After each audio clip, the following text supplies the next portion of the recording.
Hello guys, welcome back to my YouTube channel. ഇന്ന് ഞാനൊരു തട്ടിക്കുട്ടി ചക്കക്കുരു തീയലാണ് ഉണ്ടാക്കാൻ പോകുന്നത്.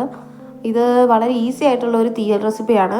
നമുക്ക് പ്രത്യേകിച്ച് ചക്കക്കുരു മാത്രമുള്ളപ്പോൾ അങ്ങനെ എന്തെങ്കിലും ഒരു തീയൽ പോലെ എന്തെങ്കിലും കഴിക്കണമെന്ന് തോന്നി ഉണ്ടാക്കാൻ പറ്റിയ ഒരു റെസിപ്പിയാണ്. അപ്പോൾ നമുക്ക് വീഡിയോയിലേക്ക് പോകാം. ആദ്യമായിട്ട് നമുക്ക് തീയലിന് ആവശ്യമായിട്ടുള്ള തേങ്ങ, ഞാനിവിടെ അരമുറി തേങ്ങയാണ് എടുത്തേക്കുന്നത്. അരമുറി തേങ്ങ നന്നായിട്ട് വെളിച്ചെണ്ണ ഒഴിച്ച് റോസ്റ്റ് ചെയ്തെടുക്കാം.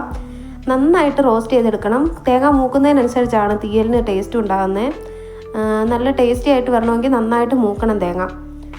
അപ്പം നമുക്ക് തേങ്ങ മൂക്കുന്നിടം വരെ ഒന്ന് ഇളക്കി കൊടുക്കാം. ഈ തേങ്ങ മൂപ്പിക്കുമ്പോഴത്തേക്കിനും ഒരു 2 സ്പൂൺ വെളിച്ചെണ്ണ ഞാൻ യൂസ് ചെയ്തിട്ടുണ്ടായിരുന്നു. അപ്പോൾ വെളിച്ചെണ്ണയിൽ തേങ്ങ റോസ്റ്റായിട്ട് വരുമ്പോഴത്തേക്കിനും നല്ല ടേസ്റ്റി ആയിട്ട് മാറും, കുറച്ചും കൂടെ ടേസ്റ്റ് കൂടും. വെളിച്ചെണ്ണ ഒഴിക്കാതെ നമ്മൾ ഒരിക്കലും തേങ്ങ മൂപ്പിക്കരുത്, അതിനൊരു വേറൊരു ചുവയായിരിക്കും. നമ്മൾ വെളിച്ചെണ്ണ ഒഴിച്ച് എന്ത് സാധനം മൂപ്പിച്ചാലും നല്ല ടേസ്റ്റ് ആയിരിക്കും, പ്രത്യേകിച്ച് തേങ്ങ. അങ്ങനെ നമ്മുടെ തേങ്ങയുടെ കളറൊക്കെ അധികം മാറി വന്നിട്ടുണ്ട്. ഇനി നമുക്ക് അതിലേക്ക് ആവശ്യമായിട്ടുള്ള പൊടികളൊക്കെ ചേർത്ത് കൊടുക്കാം.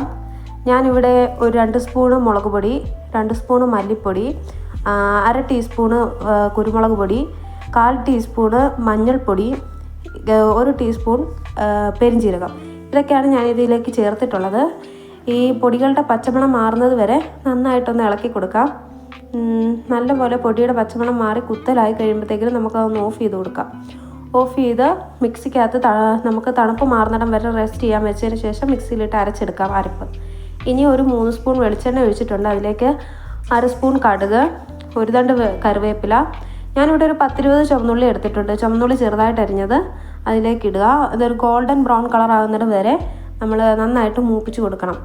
വെളിച്ചെണ്ണ തന്നെ യൂസ് ചെയ്യുക തീയലൊക്കെ ഉണ്ടാക്കുമ്പം. അപ്പോൾ ആ ടേസ്റ്റിന് നല്ല വ്യത്യാസം ഉണ്ടാകും. നമ്മൾ തീയലിനൊക്കെ പ്രത്യേകിച്ച് വെളിച്ചെണ്ണ യൂസ് ചെയ്യുമ്പോൾ നമുക്ക്. അപ്പോൾ ഉള്ളി നന്നായിട്ട് വഴട്ട് വരട്ടെ.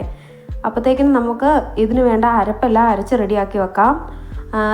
അരപ്പ് തണുത്തതിന് ശേഷം മിക്സിയിലിട്ട് അരയ്ക്കുന്നതായിരിക്കും നല്ലത്, അല്ലെങ്കിൽ പൊട്ടിത്തെറിക്കാനൊക്കെ ചാൻസ് ഉണ്ട്. പിന്നെ ചക്കക്കുരു നമ്മൾ നേരത്തെ വേവിച്ച് വെച്ചിട്ടുണ്ടായിരുന്നു. ആ ചക്കക്കുരു ഇതിലേക്ക് ഇടുവാണ്. തക്കാളി ചേർക്കുന്നു. ചക്കക്കുരു ഓൾറെഡി വെന്തതുകൊണ്ട് നമുക്ക് ഈ ബാക്കി ഉള്ള ഇൻഗ്രീഡിയൻസ് എല്ലാം ഒന്ന് വാടി വരുന്ന പരിവായി. ഉള്ളി നന്നായിട്ട് ബ്രൗൺ കളറായി വരണം. അപ്പോഴത്തേക്കിന് ഈ അരപ്പ് ചേർത്ത് കൊടുക്കാം. അരപ്പ് ചേർത്ത് കൊടുത്തിട്ട് നമുക്ക് ആവശ്യത്തിനുള്ള വെള്ളം ഒഴിച്ച് കൊടുക്കാം. ഞാൻ ഇതുവരെ ഇതിലേക്ക് ഉപ്പൊന്നും ചേർത്തിട്ടില്ല. ലാസ്റ്റാണ് ഞാൻ ഉപ്പ് യൂസ് ചെയ്യാറ്. നന്നായിട്ട് ഇളക്കി കൊടുത്ത് ആവശ്യത്തിന് വെള്ളം ഒഴിച്ച് കൊടുക്കാം.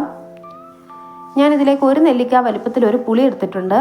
ആ പുളിയും പുളിയുടെ വെള്ളവും ചേർത്ത് കൊടുത്തിട്ടുണ്ട്. ഇപ്പം ഞാൻ ഉപ്പാണ് ചേർത്ത് കൊടുത്തത്. ആവശ്യത്തിന് പാകത്തിന് ഉപ്പ് ചേർത്ത് കൊടുത്തിട്ടുണ്ട്. ഇനി നമുക്ക് 1 നെല്ലിക്ക അളവിൽ ഞാൻ പുളി പിഴിഞ്ഞ് വെച്ചിട്ടുണ്ടായിരുന്നു, അത് ഇതിലേക്ക് ചേർത്ത് കൊടുക്കാം.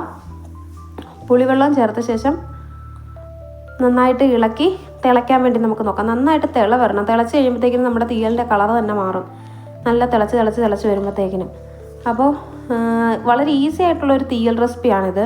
നമുക്ക് പെട്ടെന്ന് ഉണ്ടാക്കാൻ പറ്റിയൊരു തീയലാണ്. ചക്കക്കുരു ഒക്കെ വീട്ടിൽ കിടക്കുമ്പോഴത്തേക്കിനും ഒന്ന് ട്രൈ ചെയ്ത് നോക്കാം. അതുപോലെ എല്ലാവരും ഉണ്ടാക്കി നോക്കിയിട്ട് അതിൻ്റെ അഭിപ്രായങ്ങളെല്ലാം കമൻ്റായിട്ട് ഇടണം. പിന്നെ നമ്മുടെ വീഡിയോ ലൈക്ക് ചെയ്യുക, സബ്സ്ക്രൈബ് ചെയ്യുക, സപ്പോർട്ട് ചെയ്യുക. Thank you.